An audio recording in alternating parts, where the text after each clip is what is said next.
नमस्कार, इन खबर मध्य प्रदेश देख रहे हैं आप और मैं हूं आपके साथ विनीत मंडराई।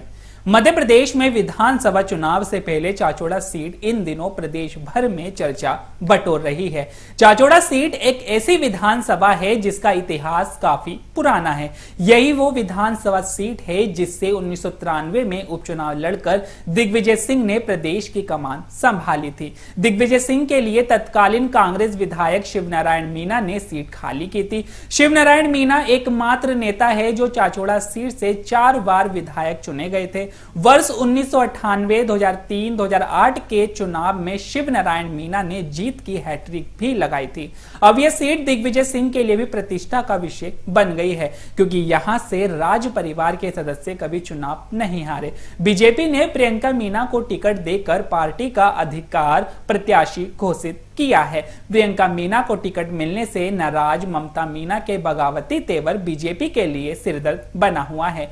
यदि ममता मीणा पार्टी से बगावत करके निर्दलीय चुनाव लड़ती है तो बीजेपी को नुकसान होना तय है। राजनीतिक जानकारों का मानना है कि यदि ममता मीणा निर्दलीय चुनाव लड़ती है तो मीणा वोट बैंक बट जाएगा, जिसका सीधा फायदा कांग्रेस को मिलेगा। वहीं चाचौड़ा सीट पर डैमेज कंट्रोल करने के लिए फिलहाल बीजेपी की तरफ से कोई पहल नहीं की गई है। चाचौड़ा विधानसभा प्रभारी केंद्रीय मंत्री नरेंद्र सिंह तोमर को बनाया गया है। यदि नरेंद्र सिंह तोमर चाचौड़ा सीट को बीजेपी की झोली में डालते हैं तो उनका कद भी बढ़ेगा। हालांकि इस सीट को जीतना पार्टी के लिए उतना आसान भी नहीं होगा। फिलहाल कांग्रेस ने चाचौड़ा सीट से अब तक प्रत्याशी घोषित नहीं किया है, लेकिन माना जा रहा है कि कांग्रेस एक बार दोबारा लक्ष्मण सिंह पर दांव लगा सकती है। बीजेपी की रणनीति काफी हद तक कांग्रेस के टिकट पर भी टिकी हुई है। हालांकि बीजेपी से टिकट मिलने के बाद आईआरएस की पत्नी और चाचौड़ा से बीजेपी की उम्मीदवार प्रियंका मीणा आश्वस्त है कि चाचौड़ा के विकास के लिए ममता मीणा उनका समर्थन करेंगी। पार्टी ने उनमें विश्वास जताया है, वे इस विश्वास को आगे भी बनाए रखेगी।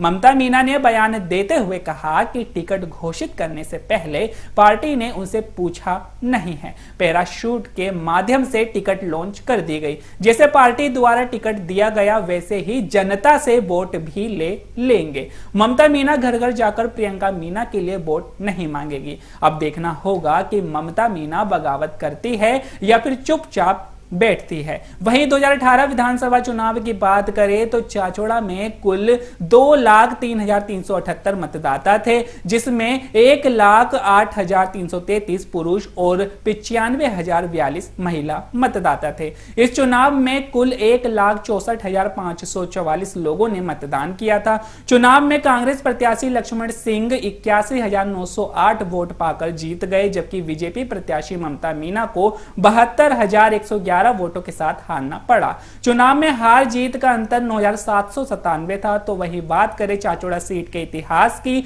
तो इस सीट पर मीणा समाज का दबदबा माना जाता है। चाचौड़ा विधानसभा सीट में 2,24,000 से ज्यादा मतदाता है। इस समाज का वोट बैंक लगभग 65,000 से भी अधिक है। वही अनुसूचित जाति के लगभग 30,000 मतदाता है। इसके अलावा आदिवासी, लोधा, गुर्जर, कुशवाहा, ब्राह्मण चुनाव को रोचक बनाते हैं। चाचौड़ा सीट से 1951 से लेकर अब तक 16 बार विधायक निर्वाचित हुए हैं। वर्ष 1967 में पंचायत मंत्री नरेंद्र सिंह सिसोदिया के दादा सागर सिंह सिसोदिया भी स्वतंत्र पार्टी से विधायक रह चुके हैं। चाचौड़ा सीट से 9 बार कांग्रेस और 6 बार निर्दलीय विधायक चुने गए हैं। तो अभी के लिए केवल इतना ही। ऐसे ही मध्य प्रदेश से जुड़ी तमाम खबरों के लिए देखते रहिए इन खबर मध्य प्रदेश। नमस्कार।